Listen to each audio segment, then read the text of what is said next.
beginning, or maybe if you haven't done something in a while, it's like you get flooded with this neurotransmitter, and it's like, wow, man, I'm really good at this, and then you slip back into old ways. That's the homeostasis kicking in. But the thing they don't talk about much is allostasis. And allostasis is not really the opposite, but allostasis is looking at how much demand is coming. And if more demand is coming, or it looks like more demand is coming, then it creates more neurotransmitter. But it's still predicting. And because it's efficient, it's looking for some daylight that maybe it can stop producing neurotransmitter. But by continuing to put increasing demand on yourself, and that's the point. So by doing a run from top to bottom, I'm putting demand on myself. The allostasis can kick in and say, okay, we're going to have to create more neurotransmitter than we thought, because this activity, remember, the brain wants you to survive. So it may be efficient and may be stingy with the neurotransmitter, but one thing it will do, it wants to live. And that survival mechanism kicks in, and now I have the allostasis working for me. So when I do footwork drills and I increase the intensity, I'm doing the allostasis. The reason I do different footwork drills on different days is because I want to keep changing it up to drive more allostasis. More allostasis means more neurotransmitter. Now, you don't have to ski, you don't have to run, you don't have to do footwork drills. Hiking is a great one for it. Great hiking, if you watch through hikers, people who are like hiking 60 days at a time, you'll see that in the beginning, they may be doing 7 or 8 miles a day. By the end, they could be doing 30, 35 miles a day. That's like doing more than a marathon. That is doing the equivalent of more than a marathon every day, day after day after day. And they'll do that for 10 days straight sometimes. So the point is, there's a lot of activities, but what you have to do is work the system. And by working the system, what I mean is, to create allostasis, you have to have 7 factors. Novelty, so it should be something new. That's why I change up my footwork drills. Intention, something you're working on specifically to improve. Simple intention like going top to bottom without stopping.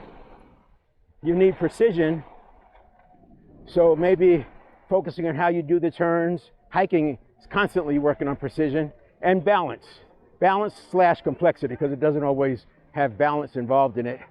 But complexity, and then progression. So you want to do more, you want it always going harder, and you want explosiveness, and you want struggle at the edge of ability. I think I got all 7.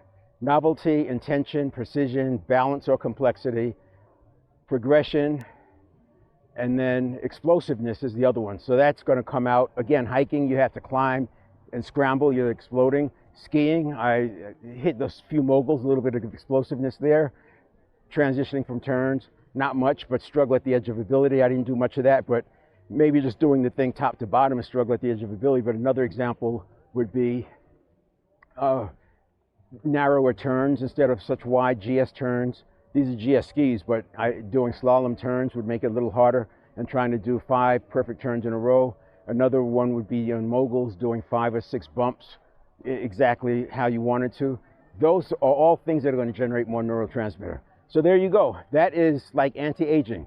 More neurotransmitter equates to higher HGH, human growth hormone, higher mitochondria, which is like the organs for the cells, higher testosterone for men, menopause, estrogen after menopause for women.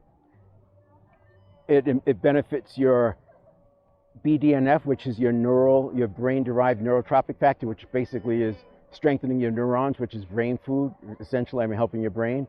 And then you have AMPK, which is energy modulation, like think metabolism. And then you have proprioception, that's the placement of your limbs and your hands and feet. So that would get to precision, and you're going to be better at skiing, hiking, whatever you do. So all of those things are like anti-aging. So there you go.